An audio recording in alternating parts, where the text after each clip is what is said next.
Punjab Haryana border पर MSP सहित तमाम मुद्दों को लेकर किसान विरोध प्रदर्शन कर रहे हैं। फार्मर प्रोटेस्ट 2.2 हमारे किसान एक बार फिर से सड़क पर उतर आए हैं। आखिरकार इनकी क्या मांगे हैं और ये सरकार से क्या चाहते हैं।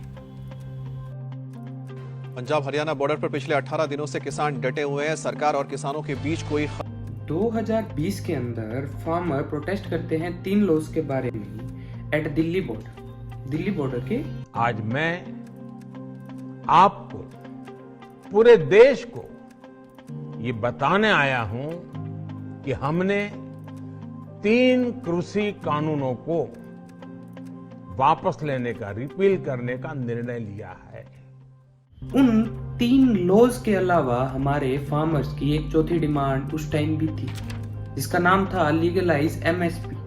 सबसे पहले हम समझते हैं कि एमएसपी क्या होता है, एमएसपी का मतलब क्या है और फार्मर इसे लीगलाइज क्यों करवाना चाहते हैं। एमएसपी की फुल फॉर्म होती है मिनिमम सपोर्ट प्राइस।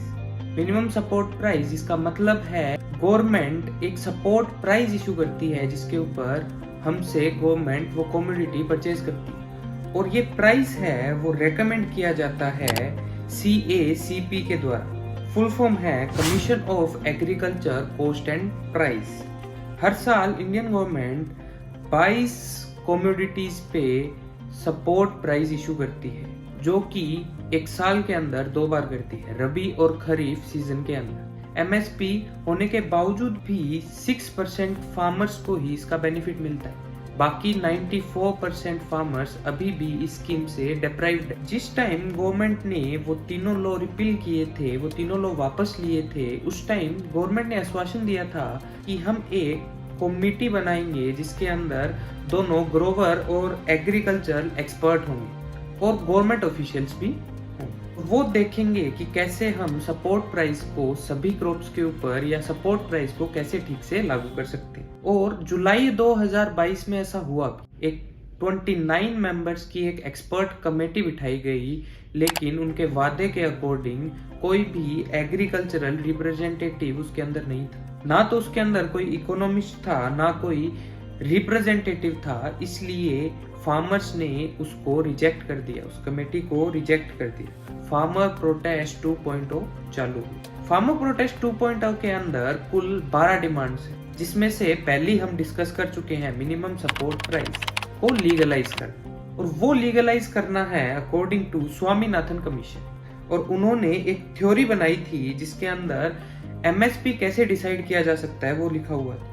उन्होंने कहा था कि MSP should be 50% of the average cost of the production, कि जो फार्मर अपनी फील्ड में जितनी कॉस्ट से प्रोडक्शन कर रहे हैं, जितनी कॉस्ट प्रोडक्शन पे उनकी लग रही है, उससे 50% ज्यादा होनी चाहिए।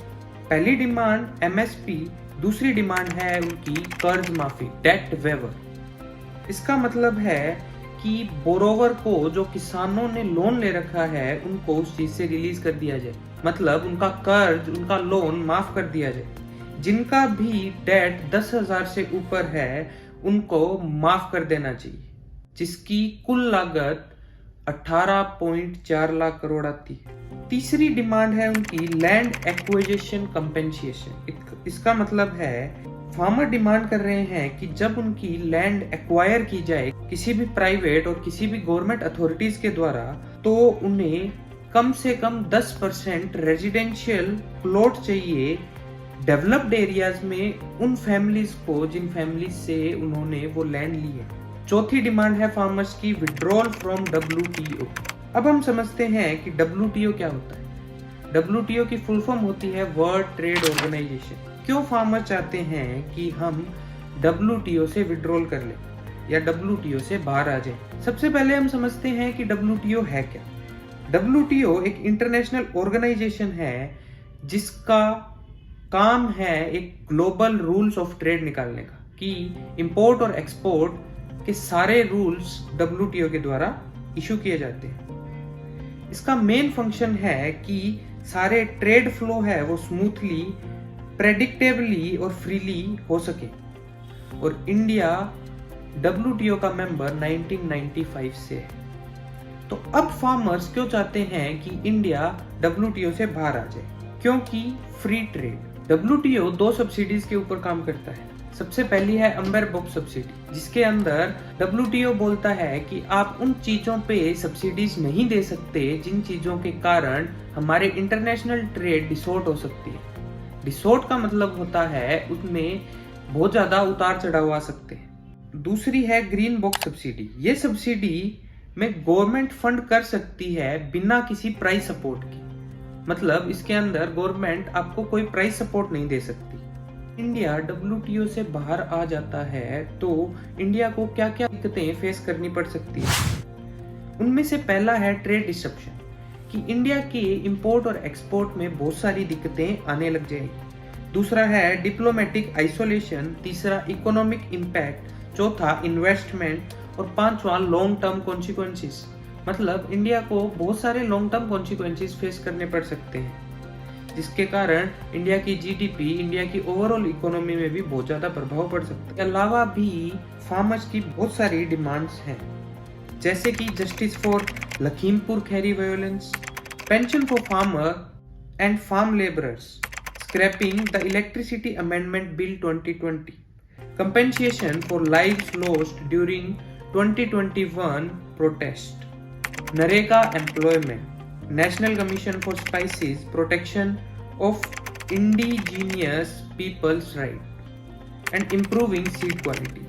तो ये थी कुछ 12 डिमांड जो हम डिस्कस कर चुके हैं। We all hope कि ये प्रोटेस्ट जल्दी से जल्दी खत्म हो जाए। इसके लिए गवर्नमेंट बहुत सारी मीटिंग्स भी कर रही है, जिसको लीड कर रहे हैं ministry of state agriculture Kailash Chaudhary.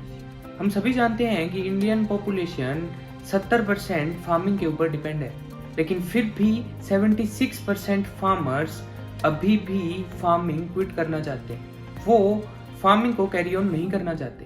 तो इसके लिए गवर्नमेंट को एक एग्रीकल्चर रिफॉर्म लाना चाहिए, ताकि लोगों की मानसिकता फार्मिंग को लेके बदल जाए और कुछ ऐसे प्रोटेस्ट ना हो, हम फार्मर को गलत ना समझे। इसके लिए गवर्नमेंट को एक कमेटी और एक एग्रीकल्चरल रिफॉर्म लाना मस्ट है। इसके ऊपर गवर्नमेंट को काम करना चाहिए, ताकि फार्मर की छवि हमारे दिमाग में एक प्रोटेस्टर की नहीं, एक फार्मर की छवि बनके ही रहे। वीडियो देखने के लिए आपका धन्यवाद। Thank you so much.